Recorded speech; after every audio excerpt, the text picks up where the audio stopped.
by using the languaging, whatever it might be. But my view would be not to fall into the trap of seeing yourself as a leader, whatever that means in someone's universe.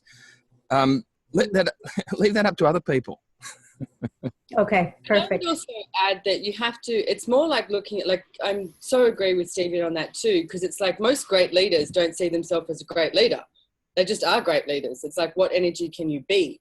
And it's like, that's what I'd be asking all the time. It's like, what energy can I be with this business? What energy can I be with my life? Like yesterday when Julia was talking about, you know, having staff and being the boss. And it's like, and then you get into all of those conclusions and judgments and limitations of what that has to look like, because you've defined it. Maybe your parents have defined it. This reality has definitely defined it. And it's like, and then you're trying to fit into that and it doesn't match anything that you would actually, where you would like to function from. There is a little...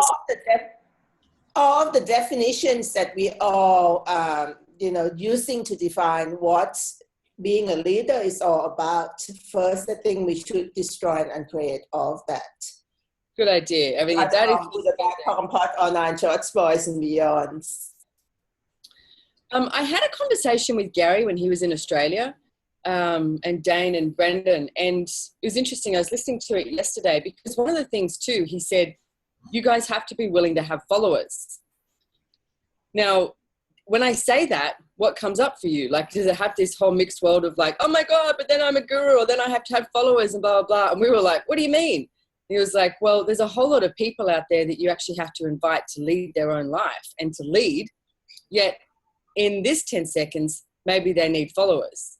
And it's like, so how many of you have been refusing to have followers to invite them to be able to lead their own life? And everything at that is all the conflictual paradigms that come up where you destroy and uncreate it. Right, yes. And all about pock and pot, all nine shorts, boys and beyond. Simone, can I ask a question about that? Sure.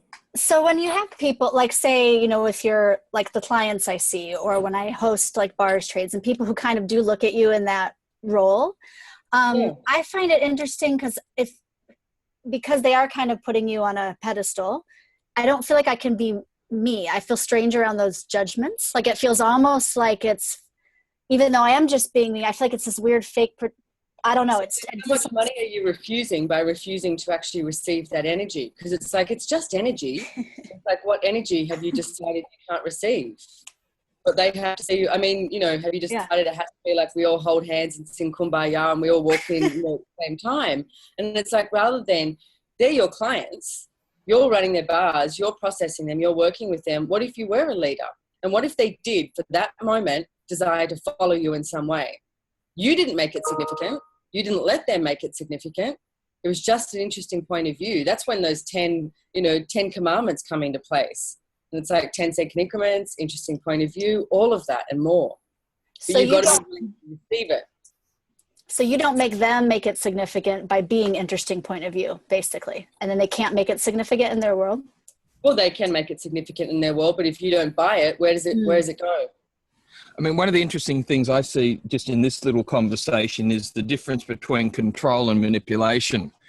We all know that you cannot control anyone. Good luck if you're trying to control someone. And there's all sorts of instances of that. Yet most people think that everyone else is out to try and control them. So if we got rid of the notion that we're trying to control how they see us. We're trying to control, whether or not they put us on a pedestal. We're trying to control, fill in the blanks. What if instead of that we said, well, how can we manipulate this? What's the manipulation that's required here? And I found that personally very useful because I have a lot of fun manipulating, knowing full well I cannot control anything. And what that means then is it doesn't matter what the other person thinks of you, what you think they think of you. It's all about the manipulation that you can actually create out of that situation rather than any notion of control. I think what Emily was asking about brought up for me is that it's all about receiving. It's about receiving totally everything without judgment, no matter what it looks like. And I think the key thing is to create your reality and your own life, no matter what the rest of the world think of you. And I think that space that that we all have to be willing to choose to be, and it's not something that you could do. It's just the energy that we have to be willing to be in every moment, willing to receive. So Chutisa, what's some of the tools that you've used when people have admired you and put you on a pedestal for all the wonderful books you've written, etc.? Did you find that easy to deal with or hard to deal with, or what did you do? What sort of? Well, it has, you know that, Simone, it has been quite a challenge for me to receiving others' compliment or admiration or whatever acknowledgement, because I tend to say, oh, I didn't do it. I'm just the typist of the universe, which has been a joke between all of us. It's a big joke, yes. She's just a typist, everybody. Chutisa Bowman, the typist. I'm going to get her business card. So that still be the things that, you know, the able to just okay, open. So let me ask you a different question. When you were willing to get over your point of view, did the world expand? Did everybody? Absolutely. You know, I mean, even though it's a challenge for me to actually say, yes, thank you. I'm not just a typist of the universe. It's just something that I have to build the muscle every day. And when I catch myself doing that, I just have to be willing to destroy and uncreate. As soon as I catch myself saying, I'm just a typist of the universe, I didn't do anything. But at the same time, I think that, you know, when I say I'm a typist of the universe, is I'm willing to receive all of the information that everyone and the universe provide. So that, in fact, it's not a lie. It's the truth. But at the same time, I deny the contribution that I have for that creation by just saying I'm just the typist of the universe, instead of saying that I am the conduit or the receiving the contribution to the universe, and I am be all of that and create that from that space. I love that. Yeah, how many of you are denying the contribution of the universe by contracting and not expanding? And everything at that is times the Godzillion, where you destroy and uncreate it. Yes. Right, wrong, good, bad, pock and pot, all nine shorts, boys and beyonds. Because that's one of the things that I brought up yesterday and I wanted to bring up was that, you know, like a conscious leader has no point of view of what is occurring. And it's like they're willing to be an interesting point of view. They're willing to function from those 10-second increments. It's like no matter what happens, like, because business or your life, it doesn't always wake up and it's like, you know, full of roses, sorry, Julia, and little birds, you know, fly down and sing nice songs, etc., and everything's pink and rosy. And it's like sometimes things show up that you would look at it in this reality would go, wow, that's a pretty bad day, or it's a hard day, or they would describe it like that. But it's like when you're willing to lead your own life and you're willing to function from that expansion and that space of possibilities, and it's like you have so much more awareness of what's available, like that 360 degrees of spherical awareness, rather than when you contract, like even with the greatness of you, like Emily, it's like a client comes along and thinks you're amazing and you're in awe, you're changing her life. Of course you're awesome. And it's like, and if you don't receive that she thinks you're awesome, then you've just actually negated everything that she's received. And it's like same thing as Chutisa with the typist. And it's like same thing with something that happens with a company. I mean, a lot of you guys would have heard yesterday during this call, Deirdre and Mark got fired, which was very funny because Gary was Skyping me 20 minutes into our call saying, I just fired Deirdre. So a whole lot of things, because she was our in-house counsel, she was our, you know, international accountant, all of this sort of thing. So a whole lot of things had to sort of, you know, action station, and it was awesome. It was amazing. Some of you guys were on the call that we had afterwards with all the staff, and everybody just sort of, you know, stepped up and became the amazing leaders and beings that they truly were, rather than going, oh shit, this has happened, and contracting. So everywhere that you brought into contraction is going to create more than expansion. Truth, we destroy and uncreate it. Yes. Right, not bad. Pock and pot, all nine shorts, boys and beyonds. And on that topic, Simone, I would just like to add that I had many aha moments, you know, when even when we were joking and talking about how I often say I'm a typist of the universe.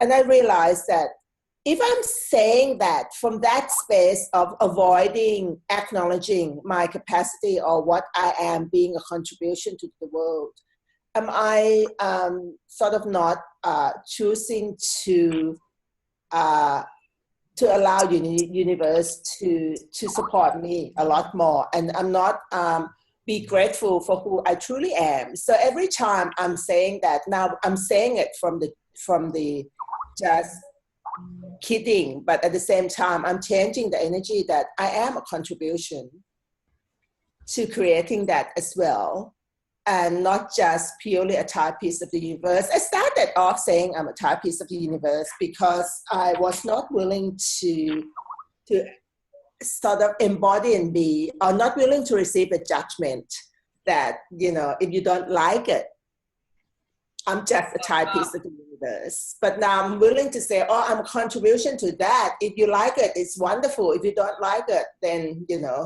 that's your choice. That's a pleasant way. One of the things, it's so wonderful. In all of this, one of the big issues. Oh, I love the lighting. Huh.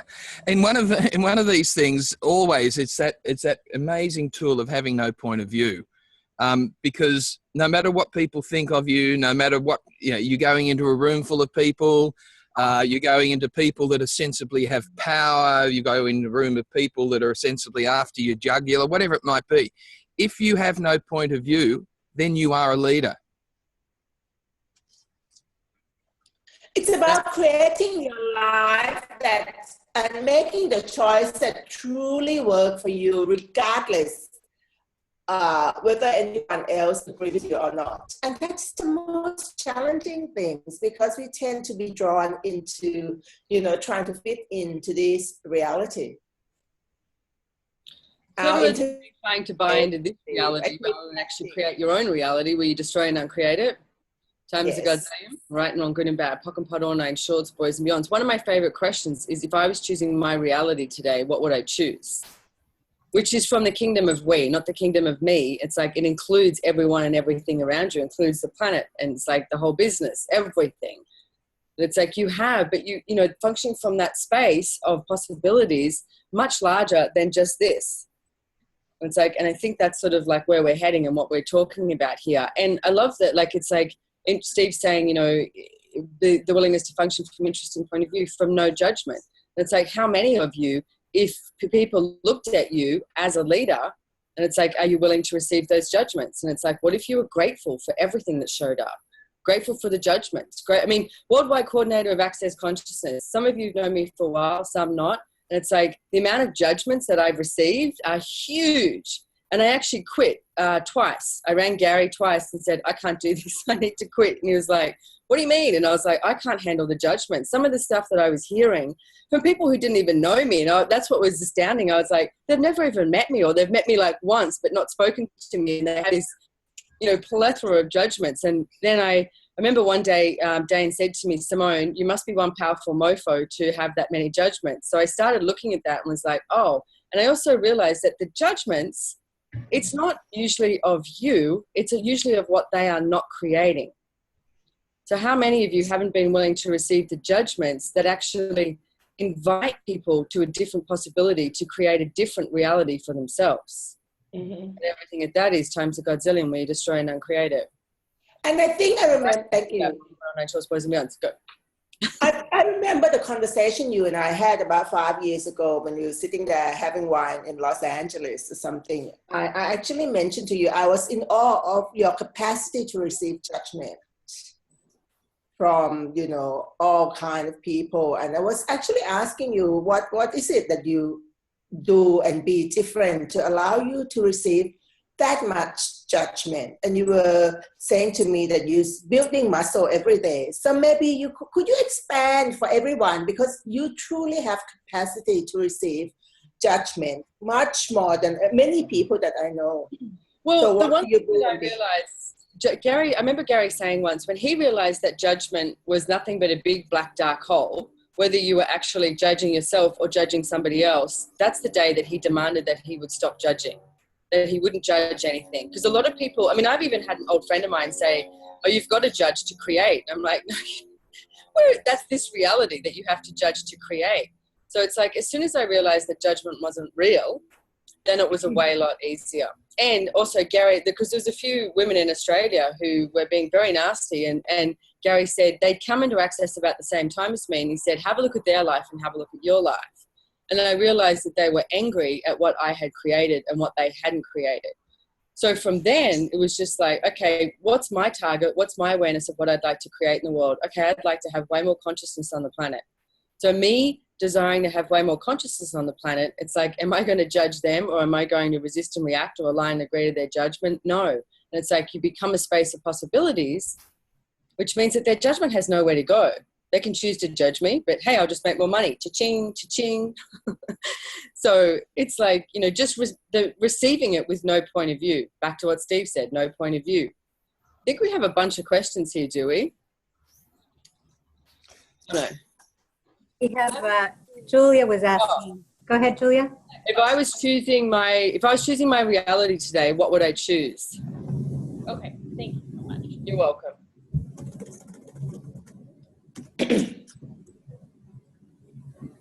Cool. Anyone else have a question while we are not talking? Can I add on what you just said? If I choose my reality today, what would I choose? It's not about choosing to do. You know, when people hear that question, they start to thinking about, okay, I choose to go and have a massage, or I choose to do this and that. It's just the energetic. What would you be? What would you be? I have another question too. Ask that around money. Ask it around business. Ask it around family. It's like, what energy can I be with money today? What energy can I be with my family today? What energy can I be with my kids today? What energy can I be with my business today? And it's like, when you have what we spoke about yesterday, when you have that place, that awareness of what you'd like to create as now and the future, then when you ask what energy you can be, you become it. And it doesn't show up like you think it's going to show up. And you have to create from the energy to create a, you know, successful life and living, whatever that success means to you. It has to come from the energy that you can be, not from what you will have to do to create that successful business or life. We had a fascinating conversation yesterday. Sorry, Julie. Fascinating conversation yesterday with one of our staff who's only 23 years old. And I was having a conversation with him about the notion of be, do, have. Because I said, well, he says, one day when I'm a millionaire. And I said, well, you're a millionaire right now. And he says, no, I'm not. I said, yes, you are. And we went on like that for a while. And he asked the question, what do you mean by that? And so we had that conversation about being the energy of. What would that look like? How does that look in terms of your energetic being? And then doing what a millionaire would do. You know, what would they do that you're not currently doing that you could do if you chose to do it? And then you do all of those things and things start to change already. You know, this 23-year-old in a space of 4 seconds got it. This is the gift that we can be to everyone just by showing them that there's a different possibility out there without having to teach, without having to do anything. And that, to me, that again is true leadership, is where you are being this yourself. You're throwing the universal wedgie in when you need to, and you're letting people find their own way about what does that mean to them. And that again, to me, is true leadership. It's not about teaching. It's not about doing. It's just about, I don't know. The reason that people see us as leaders, particularly in the work that we do, are the questions that we ask more than anything else. That's all I wanted to say. Julie, did you have a question before? No. Okay. That was great. I do want to say, though, that yesterday I had a very different epiphany of, like, you really just have to ask the question. Like, you really don't need to answer the question. I was walking down the street and I was like, you really just need to ask the question. So thank you for providing that space. I heard this story the other day, and it's a little like, okay, this is a bizarre question, but it's like, if a gorilla is eating a banana, how does it know it has the banana? Because it's holding it, it's touching it, it's there, okay? And it's like, how many of you function like a primate because it's like you've got something in your hand, it's actually there, rather than knowing right, so story, knowing that the bananas are going to show up in the future. And it's like if we look at El Lugar, the property that we're buying in Costa Rica, we haven't even made a payment yet. We're actually signing the forms on Friday. Yet instead of looking at it as though we don't have the property, we actually have the property, we just haven't paid for it yet. And it's like, so how many of you judge what it is that you have right now? It's like how big your business is, how small your business is, how much money you have in your bank account, how much money you don't have in your bank account, rather than looking at the future that you leading your life actually has, knowing that there's a big bunch of bananas around the corner, not just I've only got one banana because that's the banana in my hand. I hope that's not too weird a story, but I hope you get it. So everywhere that you're functioning like a primate, rather than the infinite being of possibilities that you truly be, where you destroy and uncreate it. Yes. Right and wrong, good and bad, hop and pot all night, and shorts, boys and beyonds. You have to write a new book, Simone. Who moved my bananas? Oh my God. Do I have a banana even if I'm not touching it? What does Brendan say to that? Simone, can I ask for some further facilitation with that? Because in my books, that is wrong to not look at what you have in your hand. Okay, so is that your point of view or somebody else's point of view? It's this not reality my point of view? Yeah. Okay, so Julia, I've known you for quite some time now. So it's like, and I've heard a lot of, stuff with you in class, etc. And it's like, do you have this awareness of the magic that can occur on the planet? Yes. Do you have to see it? Do you have to touch it? Trying to Gotcha, say Julia. I want to. Okay, so if you have the awareness of the magic that can occur on the planet and what can show up, Yeah. and you haven't yet touched it, or you don't, it's like you're lying in bed and it's like you have this awareness of the magic of today, of the greatness of today, of the possibilities of today, but you haven't yet touched it. Do you have to actually see it to receive it? No. But Everything I have a strong belief that you do.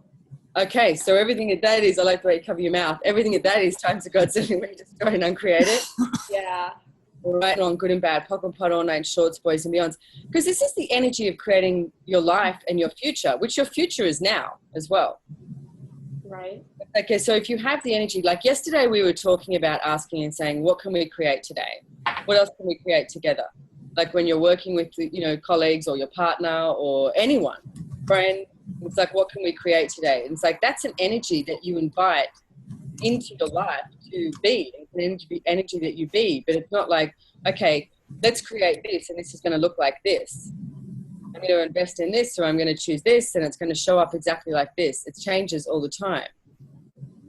So it's like, is it this reality that pulls you back into the point of view that you have to see it to believe it? Yeah.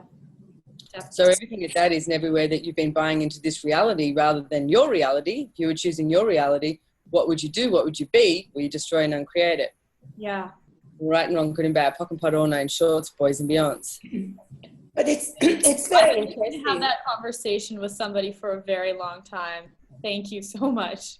You're welcome. It's very interesting, though, that, our future reality is being created as we speak from the choice or the choices that we are creating today. So it's basically, at the end of the day, before you go to bed, you could actually look at, so what choices have I made that I'm actually made to create my future? A lot of people just totally disregard the choice that they make today that actually creating their future as we speak, and never reflect on what they have done today that they're contributing to create their future. Right. I mean, one of my favorite tools is pock and pot everywhere that I've uninvited money today. Pock and pot everywhere that I've uninvited consciousness today. Pock and pot everywhere that I've uninvited, greater possibilities today. And then go to sleep. Then you wake up, coffee, new day. Now what else is possible? But that's literally how I live. Like last night I was saying, I'm excited to go to bed because I like waking up in the morning and having coffee and start creating. Okay. May I ask a question? Yes. May I ask a question? Sure. I love where this is going, and I have a question about it. I really get this sense of like the energy of where I want to go and where I'm headed. However, there doesn't appear to be a lot going on right now, and that doesn't necessarily bother me. Like I don't know that I'm judging myself for it, but also I'm in the question of like, should I be doing something right here, or should there be more going on right here? And So then But have you defined that if there's a lot going on, then you're actually creating something rather than, sure. It's like wherever you are, it's like, I mean, it's summer here in Australia and I live across the road from the beach and it's like constantly you can hear the ocean and the trees. And yesterday I sat on my veranda for a while and it's like, you listen to that. There's so much going on and yet there's such a sense of peace and I'm not doing anything like what Chutisa was saying before. And it's like, what if you created more from that sense of peace? And there's a fine line to going, no, Simone just said you can sit back and listen to nature and everything will get created. Then what Steve was talking about yesterday, saying you've got to actually take the action. Yes, it is that fine line. It's that fine line of not judging myself, but checking in too. Like, what is that? But what if sorry,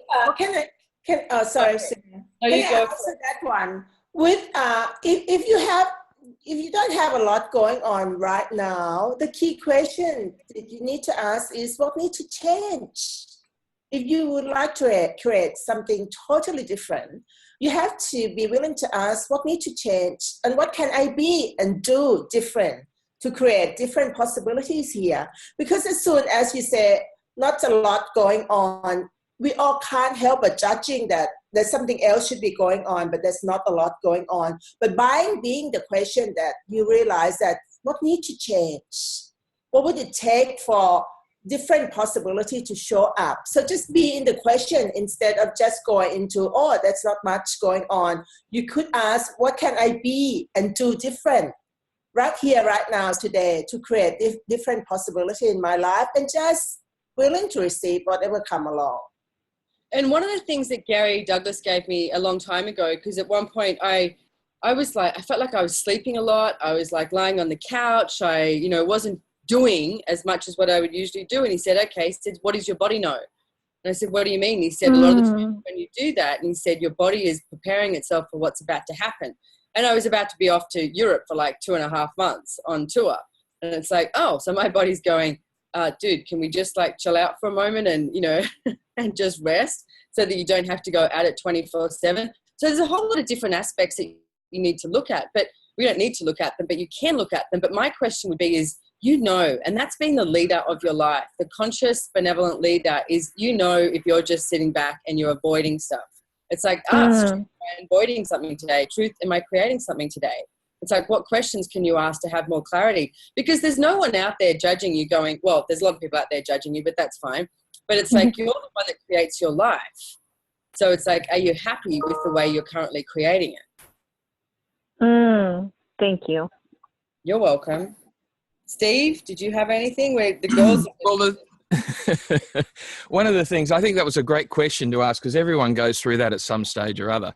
And do you mind if I call you by your telephone number? No, I won't do that. I can't. My name is Tisha. Hi. Hello. One of the things is that if you're willing to receive what everyone, you're really willing to receive what's going on around you, including the, I don't feel I'm doing enough sort of thing. What if the willingness to receive that gave someone else out there the permission where they could actually ramp down a little bit, where they could listen to them? Because every choice we make creates the future. And your choice of doing what you're doing or not doing at the moment, or being what you're being or not being at the moment, is going to have a ripple effect to everyone around you. And to me, true awareness is where you start to realize that that is going to have a ripple effect. And is that what you want to create? So it's not about, I have to be busier. I don't have enough money in the bank account. I need to be able to go and do some more work. And everything I try, which by the way is only one thing, isn't working sort of thing. What if you start to change your point of view about that, enjoyed the relaxation that you're having, and follow the energy when you say, oh, that'd be interesting. I wonder if I did that. I wonder if I did that. One of the things that we've found in our life is that we're constantly adding to it. Constantly. I mean, we're busy, but we're not busy. And we're incredibly busy, but also incredibly relaxed. And I think one of the things behind that is that we're constantly looking at what else can we add to our life. And it's never, we don't have time to do it. We just fold things so that there is the time and we put our energy on things. But to me, it's the ripple effect of every choice that you make has an impact on the world and has an impact on the people around you. And if you're willing to be aware of what that ripple effect is and not judge it, then again, that's a form of true leadership, because who are you to say what it is that you're choosing won't affect other people and give them greater choice in their life?